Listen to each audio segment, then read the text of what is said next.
You are listening to CrossTalk, a safe place to discuss addiction, recovery, harm reduction, and everything in between. Support for this podcast comes from the Kentucky Opioid Response Effort and Advocates of Recovery. Content and production by the team at Turning Point Recovery Community Center. Now, buckle up and get ready for the show. Welcome everyone to CrossTalk Recovery, the recovery podcast that supports all forms of recovery. I'm Matt Lewis, and I'm here with Kaylee Brooks. And I'm Dylan Rogers. Welcome you all. Thanks for having us. Yeah, thanks for coming on or forcing yourself to come on. Yeah. No, but it's good because, Kaylee, I remember we met at the Skate Pete 3 Fest. Mm-hmm. I think it was the first time I really met you, and you did the podcast briefly then. Yeah. And I've wanted to have you on again since then. You know, Dylan was just on. He probably has nothing new to say. And, Same old. yeah, and he's just back here riding your coattails, I'm sure. So, but having you on again to kind of tell your story because we've worked together.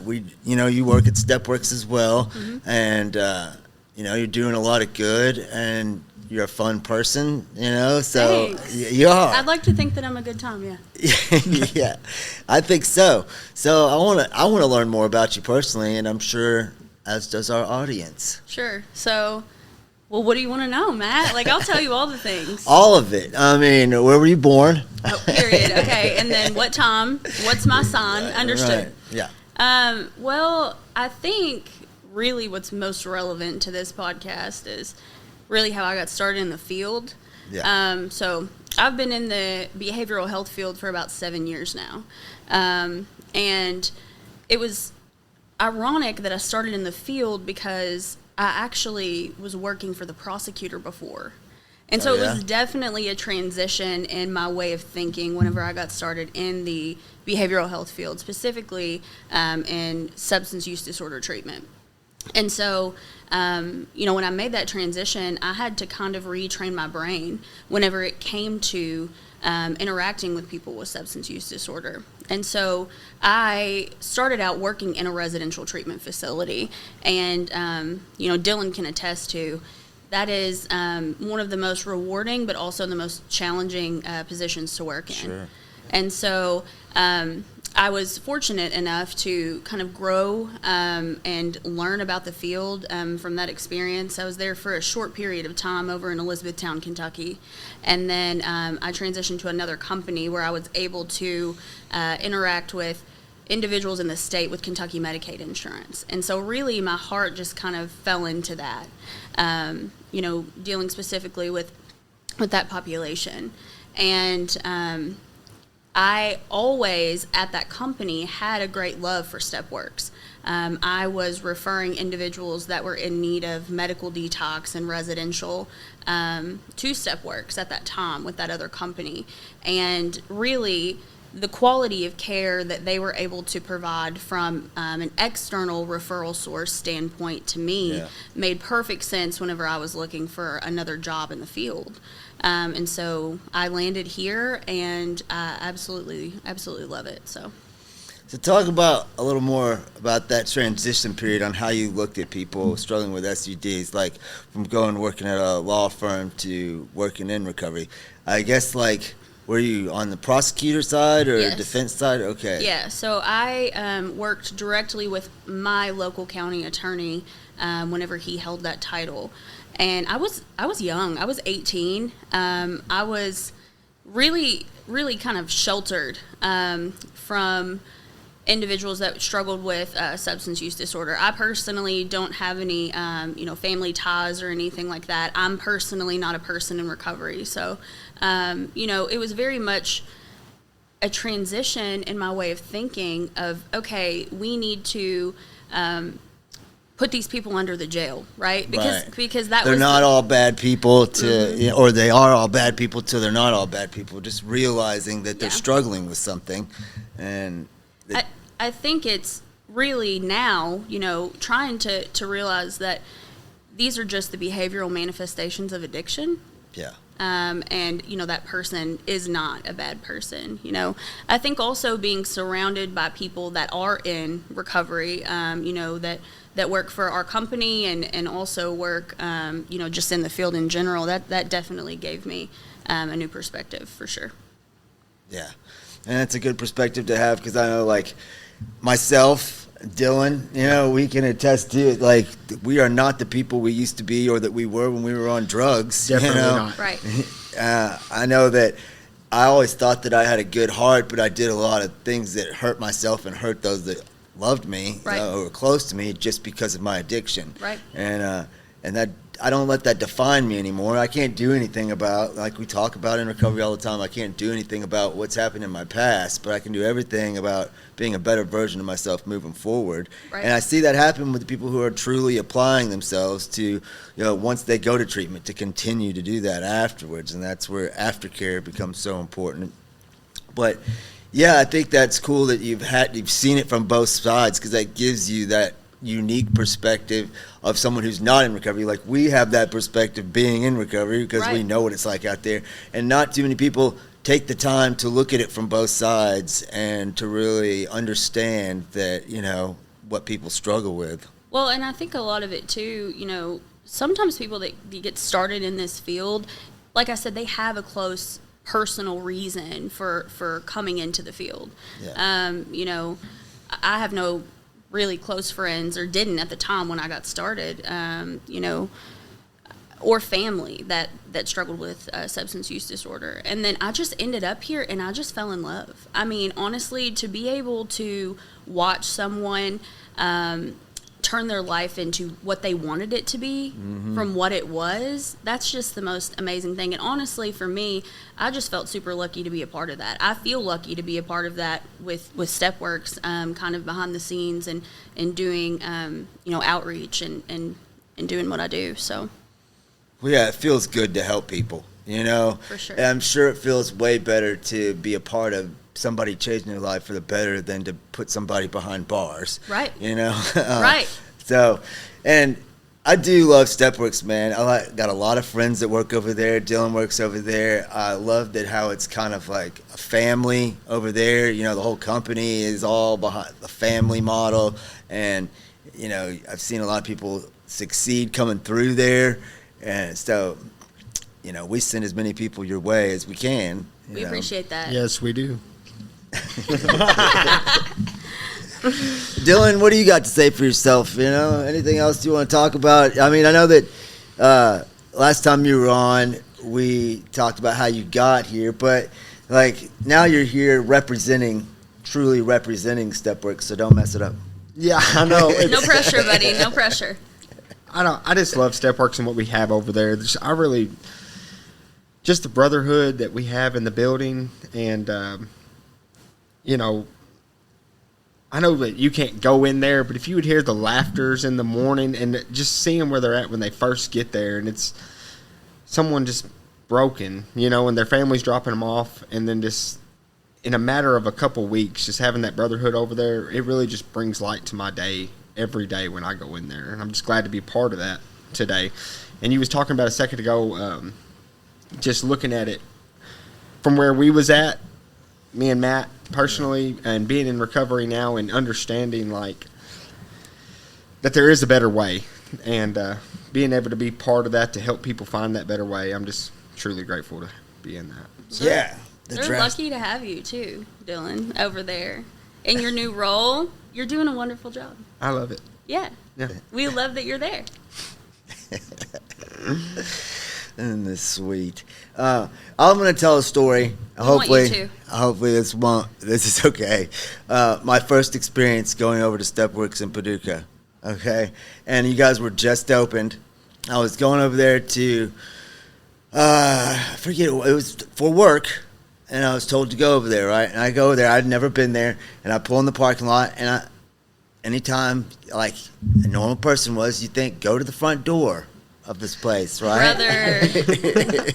So I go to the front door, and it's unlocked.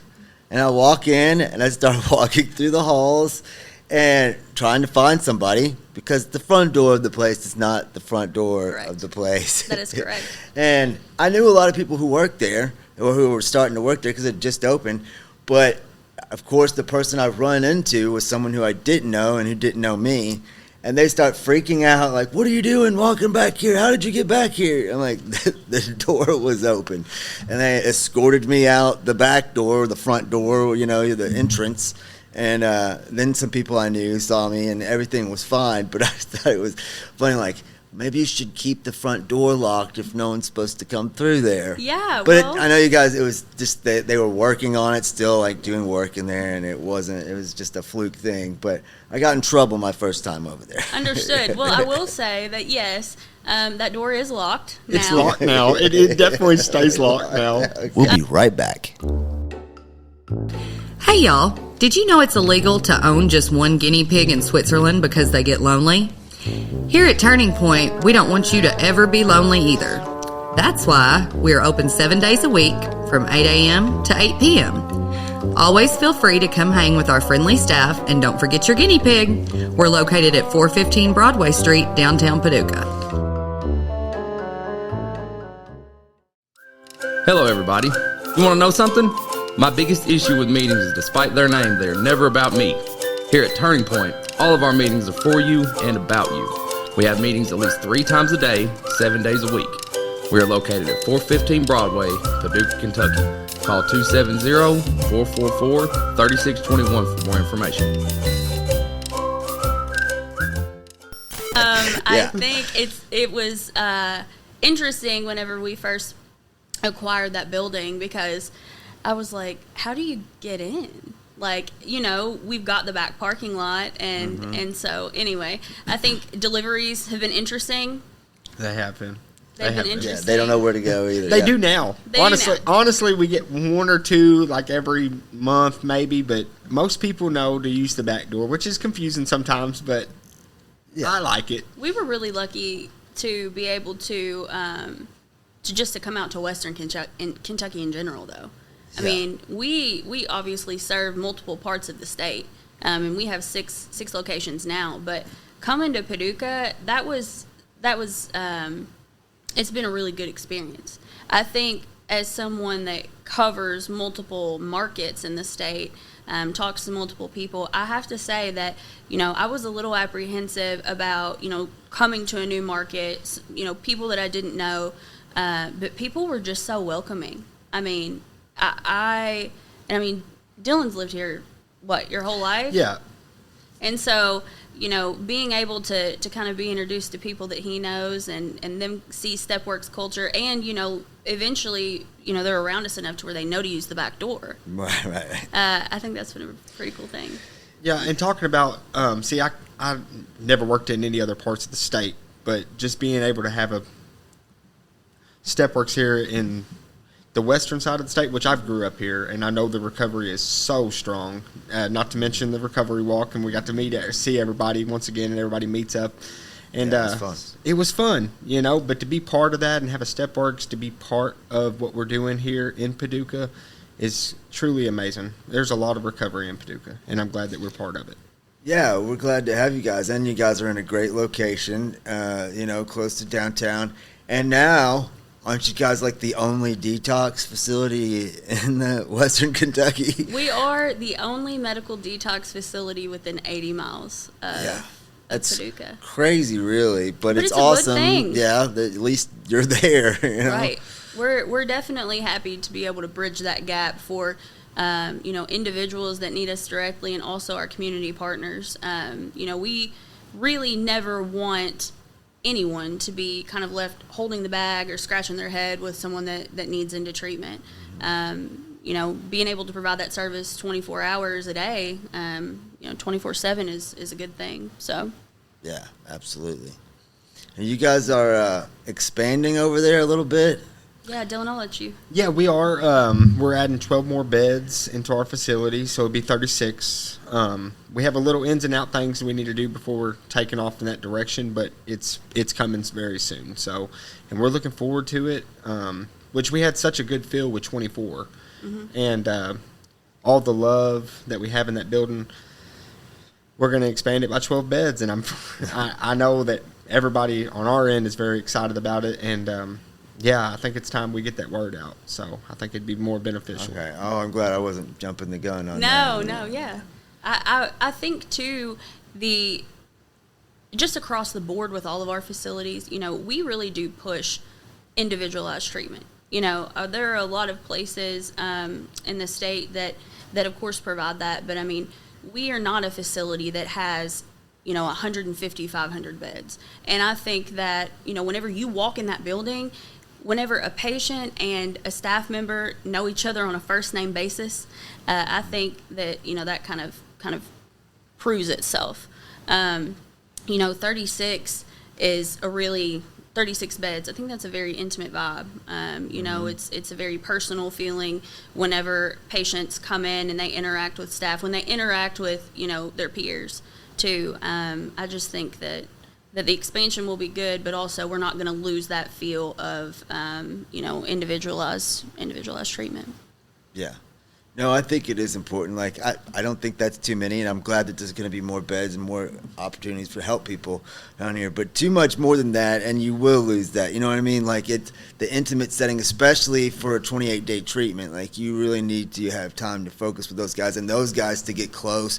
I know that we went through Centerpoint, which is long-term, and there's a lot more guys there, but it ends up being cliques, and, not everybody forms as tight of bonds, and people get lost who are not serious about it in the mix. And I think with the 28-day treatment and there's a smaller amount of people in there, you have more opportunity to focus on those people, what their actual needs are, get to know them better, and try to tailor it, like you said, to their situation, which is a great thing. I think just the patient-focused, patient-centered treatment is kind of what we have always done. I mean, that was our founder's goal with this, and there wasn't really a lot of that though, Matt, like 20 years ago.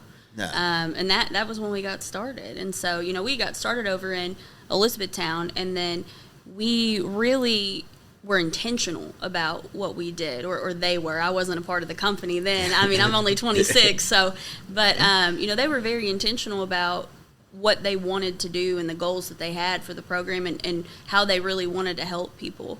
So the expansion's just been a good thing. Yeah, and I think it's wonderful because, like, when you come into our facility, you see the coaches actually with the peers. It's not like a don't mess with staff kind of thing. The staff is fully involved with everything that goes on, and that's not just the coaches, that's the therapists and the nurses and myself. We're all out there with the peers, and it's not like a click-up situation. We're all kind of together as I would almost say family. Like, really it is. It's a real homey vibe when you go in there, and I love that. So. Yeah, and I've heard you guys have been, and you might have been doing this for a long time, but maybe I'm just hearing about it, like taking some of the holistic approach with the people doing yoga and having them do, like, what, art and music classes or something. They do these what are those things called? The stretch bands, and they do yoga. Yeah, it's every day. It's an exercise group. I love it personally. So yeah, no, I think that's cool, man. Because like I've talked about all the time on here, it's like when I got sober, it became a body, mind, and spirit thing. Like I wanted to get everything to recover and be 100%. I want to be the best I can in all ways, and that improved exercising. That included exercising, and trying to foster my artistic abilities, and trying to, like, all those things is such a good thing to help you recover. Like if you just are like, okay, I'm sober. You see so many guys who have been sober for a long time who are just angry. Yes, they're not happy and they're unhealthy, and sad to say, but that doesn't have to be that way. Right. And so I like to hear you guys including that as part of your program, encouraging that. I'm going to be honest with you, Matt. I go back there sometimes to get on the yoga mat with them, and they find it really funny. And I'm not the best at it, but I get back there and I give it a try, and it's just really a good time. Hey, that's what it's all about, starting, giving it a try. Nobody starts stretching and is flexible, immediately. I can attest to that. You won't catch me out here doing yoga, guys. I hate to say it. I gave it a try. It's not my thing, but I still go back there to I do it. wouldn't say that I do yoga, but I stretch on a yoga mat every morning, and some of them are yoga poses because they're good for my back. I have a lot of back pain, and I can't handle it the way I used to, so I do it by stretching and exercising today. Is it from carrying the weight of this podcast on your back, Yes. buddy? Yeah. And I can feel the pressure now. Might have to start doing some yoga in here. Yes. Yes. We'll be right back. Did you know that recovery from substance use disorder and mental health go hand in hand? That is why the caring and compassionate mental health professionals at Four Rivers Behavioral Health in Paducah are here to help you find your balance. They are proud of you for making the changes necessary to live a healthier life and would love to see you reach your full potential. Give them a call at 270-442-7121 or stop by the downtown location at 425 Broadway in Paducah, Kentucky.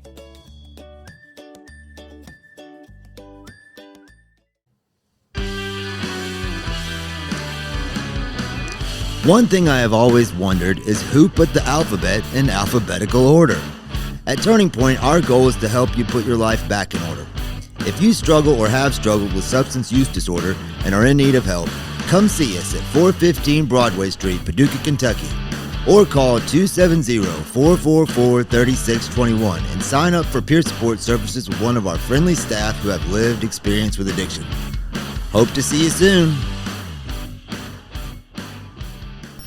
Dylan, I want to know, though, as far as, the recreational stuff that we're able to provide the patients, have you ever had anyone, comment on that, like in a positive way? Or, have you ever run into someone maybe that's completed with us that continues to utilize those coping skills?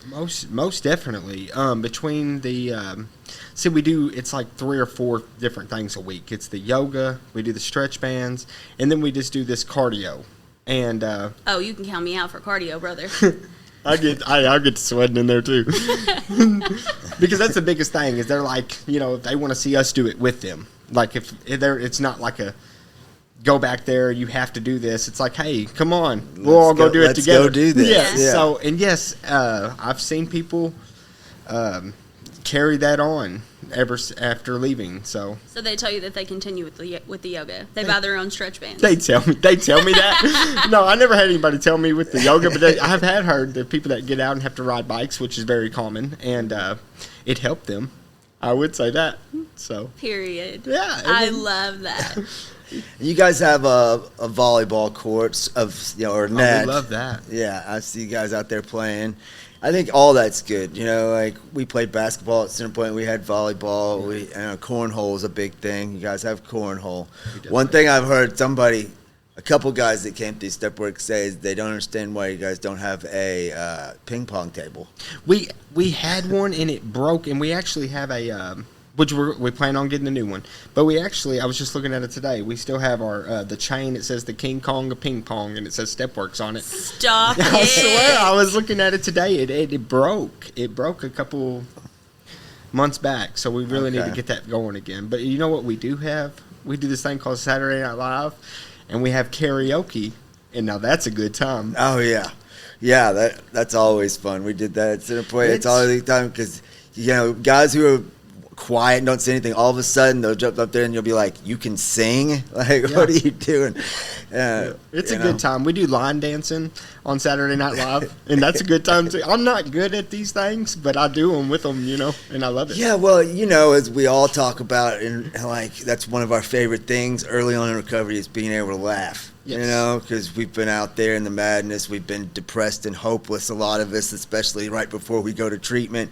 And to get in there and to be able to laugh again is huge. And laughter truly is the best medicine.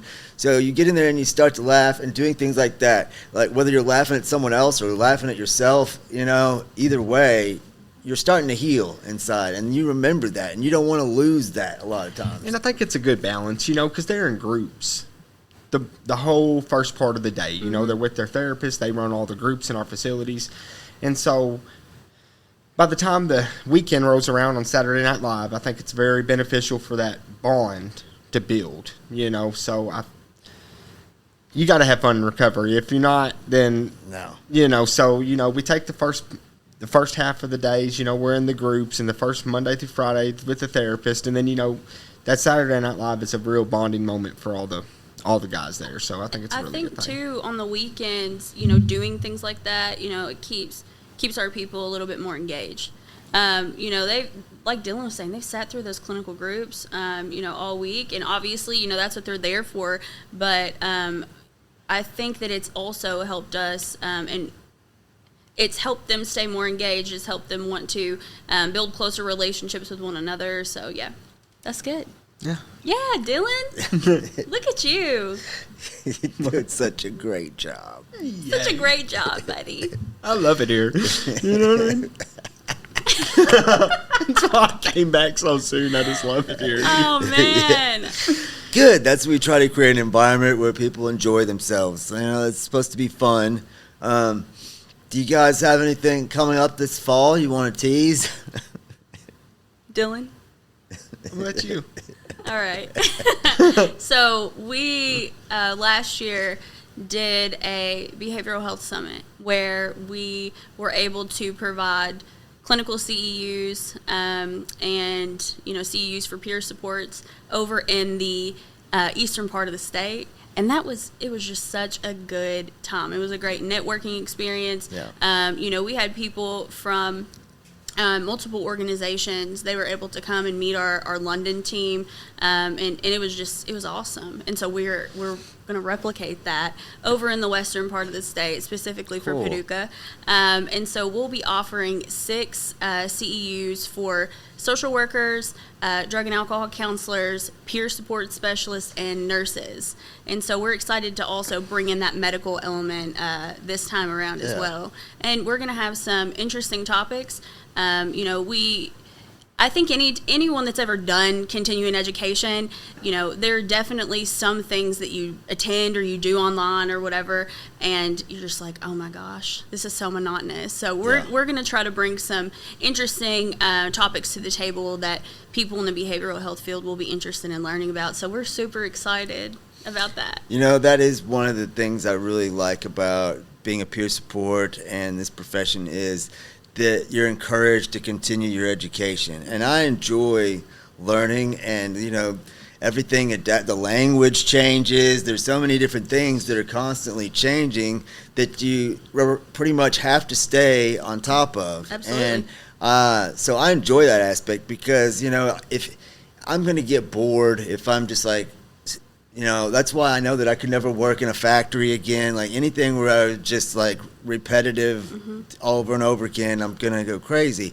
So I like to know that I can still be learning something. I can still be improving. I can still be taking what I learned and applying it and seeing it work and help someone else. That's the beautiful part about it. So, and you only need 6 for peer support. Right. I don't know what you need for everybody. You only need 6 CEUs a year to keep it, keep certified. Right. So, you can do a one-stop shop. You don't have to, That's get what it I'm all saying. done at and once. We'll feed you. And you'll get to see Dylan and I. Yes, why would you not? And then Why would you not go? This just keeps getting better. Keeps on getting better. All right. Well, you guys will have to let us know when you guys end up scheduling that. Yeah, for sure. When we have a date, we will definitely let you all know. Yeah, and we'll get the word out. So stay tuned on that one. Thanks for having us. Yeah. Thanks, guys, for coming on. This was fun. We'll have to do it again sometime soon. Dylan? not too soon for you. Yeah, I've already been here.